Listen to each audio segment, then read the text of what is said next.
Hello बच्चों, good morning. आज आपको जो मैं केमिकल इक्विलिब्रियम में टॉपिक बताने जा रहा हूं, तो केमिकल इक्विलिब्रियम में आप लोगों को मैं बहुत सारी चीजें बताऊंगा रिलेशनशिप की, जिसको हम रासायनिक साम्यावस्था बोलते हैं। मैं बता चुका हूं, रासायनिक साम्यावस्था बोलते हैं इसको। रासायनिक साम्यावस्था में क्या क्या चीजें आप सीखेंगे, अच्छे समझिए। एक बेटा इसमें क्वेश्चन आता है रिलेशन देने के लिए, रिलेशन से पूछी जाती है कभी भी किसी भी क्वेश्चंस की, तो आप लोग कैसे इसको इजी वे में सॉल्व करेंगे। तो जैसे मान लीजिए एक इक्वेशन दी गई है, आ केमिकल इक्विलिब्रियम रिएक्शन दी हुई है, आ केमिकल इक्विलिब्रियम रिएक्शन दी हुई है, एक रासायनिक साम्य क्रिया दी हुई है, एक रासायनिक साम्य क्रिया दी हुई है, एक रासायनिक साम्य क्रिया जैसे मान लीजिए N2 + 3H2 रिवर्सिबल में 2NH3 बना लिया। यहाँ पे K1 दिया हुआ है, दूसरा हाफ N2 + 3/2H2 रिवर्सिबल में NH3 दिया हुआ है। ये बेटा तुम्हारा K2 दिया हुआ है। अब क्वेश्चन ये कहता है कि give the relation between K1 and K2, मतलब K1 और K2 में संबंध बताना, K1 एंड K2 में। तो जब कभी भी ऐसा कोई क्वेश्चन मिल जाए आप लोगों को कि कोई इक्वेशंस दी हूं एक दो और उसमें कह देगा रिलेशन दीजिए K1 और K2 के बीच में, तो आप लोग कैसे निकालोगे। तो सबसे पहले बेटा जो इसका सोल्यूशन है हम देखते हैं। सबसे पहले तो आप लोग सबसे पहले इसका K1 निकाल लिया करो। तो ये दिन पहली इक्वेशन का यह इक्वेशन लिख लिया पहला मैंने, N2 + 3H2 रिवर्सिबल में 2NH3 दिया हुआ था। अब इसका हम K1 निकालते भी हैं तो बेटा ये आ जाएगा NH3 की पावर 2 अपान आ जाएगा N2, और H2 की पावर क्या आ जाएगी, H2 की पावर बेटा आ जाएगी 3। क्लियर हो गया। ये इक्वेशन हमने 1 बना लिया। अब दूसरी इक्वेशन हमारे पास दी गई है हाफ N2 + 3/2H2। अब ये रिवर्सिबल में दिया गया है NH3। अब इसका हम यदि K2 निकाल लेते हैं तो K2 निकालेंगे तो क्या हो जाएगा बेटा, ये तो NH3 हो ही गया, अपान कर लेंगे N2 की पावर 1/2 इंटू H2 की पावर बेटा 3/2 हो जाएगा। ये इक्वेशन हमारा 2 बन जाएगा। हमेशा याद रखा करिए इन सब चीजों को कि K1 K2 तुम्हें निकालना आता ही है। अब बेटा एक चीज मैं बता दूं, रिलेशन कब बनते हैं, रिलेशन तब बनते हैं जब दोनों की वैल्यू क्या हो, बराबर। अब देखो एक में फ्रैक्शन में वैल्यू दी हुई है और एक की वैल्यू पावर में इवन आड में दी हुई है, तो इट मीन्स दोनों में वेरिएशन है। तो पहले समीकरण 2 जो इक्वेशन 2 दिया गया है, इक्वेशन 2 का स्क्वायर कर दें। स्क्वायर कर दिया, मान लीजिए समीकरण 2 का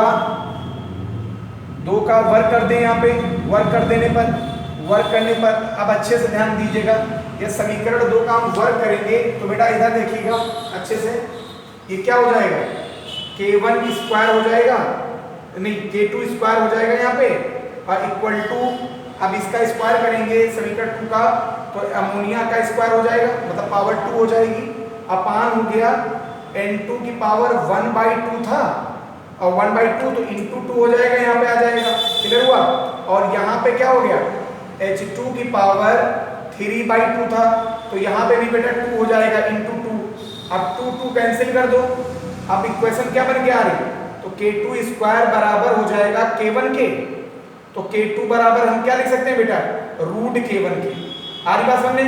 तो जो ये वैल्यू बच के आई हमारे पास, वो हमारी क्या बच के आ रही थी, एक स्टेप यहाँ पे और लिख सकते हो, K2 स्क्वायर बराबर आ रहा है NH3 की पावर 2 अपान N2 और इंटू H2 की पावर 3, जो की वैल्यू किसके बराबर थी, इस इक्वेशन के बराबर थी। वहां पे हमने K1 रख दिया तो K2 बराबर क्या आ जाएगा, √K1 आ जाएगा। आप लोग अच्छे से इसकी पिक लीजिए, समझ गए होंगे एक बार में। सिंपल वे में मैंने यही बोला कि कोई भी दो केमिकल इक्विलिब्रियम रिएक्शन दी हो और उन इक्वेशन में हम क्या करेंगे, सबसे पहले K1 K2 निकाल लेंगे। K2 की वैल्यू बराबर नहीं थी, बराबर करने के लिए इक्वेशन को हमने स्क्वायर कर दिया तो हमारी ये वैल्यू आ गई। कैंसिल करने के बाद जो बच रहा था वो K1 के बराबर था, तो K2 बराबर K1 हो गया, तो K2 = क्या हो जाएगा, √K1 हो जाएगा। क्लियर हो गया। अब इसके इसी कड़ी में और आगे जो कुछ चीजें मैं बताने जा रहा हूँ, आप लोग अच्छे से देखते रहिए इसको। जैसे मान लीजिए एक क्वेश्चन आप लोगों को कंपटीशन में बहुत आता है कि पर्टिकुलर किसी क्वेश्चन का K1 की वैल्यू दे दिया जाता है और कहता है K2 की निकालो। जैसे मान लीजिए क्वेश्चन दिया हुआ है, एक इक्वेशन दे रखी है, केमिकल इक्विलिब्रियम रिएक्शन दी हुई है, केमिकल इक्विलिब्रियम रिएक्शन दी हुई है। वो रिएक्शन क्या थी, N2 प्लस 3H2, या इसको बदल देते हैं N2 प्लस O2 दिया है, रिवर्सिबल में बेटा 2NO बना लिया, इसका K1 बराबर 100 दिया हुआ है, क्लियर हो गया। अब दूसरा दिया है 2NO, रिवर्सिबल में N2 प्लस O2, और इसका K2 equal to question mark है, मतलब K2 की वैल्यू हमें निकालनी है। क्वेश्चन आएगा find the value of K2, find the value of K2 की वैल्यू हमें निकालनी है, क्लियर हो गया। अब हम इसको सॉल्व कैसे करेंगे, बहुत अच्छे ध्यान दीजिएगा। यदि इसका सलूशन देखें हम लोग तो यही होगा कि सबसे पहले तो हमें इस इक्वेशन का K1 निकालना है, तो K1 इक्वल टू क्या हो जाएगा, N2 और NO की पावर 2 हो जाएगा अपान N2 इंटू क्या हो जाएगा, O2 हो जाएगा कि नहीं, क्लियर हो गया। अब इसके बाद क्या करेंगे, K2 की वैल्यू निकालनी है, तो K2 बराबर हो गया N2 इंटू O2 अपान NO की पावर 2। अब हमें ये पता है कि जो K2 है वो बराबर किसके आ रहा है, देखिए इसके अपोजिट आ रहा है, मतलब 1 अपान K1 क्या आ रहा है, क्लियर हो गया।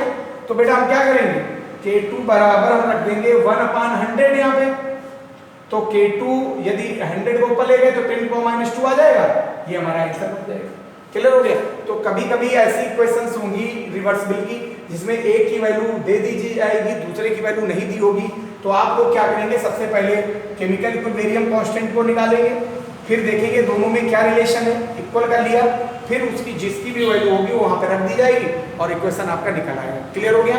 अच्छे समझ गए ना वीडियो को, देखते रहिए। अब इसके आगे जो मैं वीडियो आप लोगों को दूंगा वो बेटा रिलेशन रहेगा Kp = KCRT की पावर डेल्टा n, बहुत इंपॉर्टेंट इक्वेशन है जो मैं आपको नेक्स्ट वीडियो में दूंगा।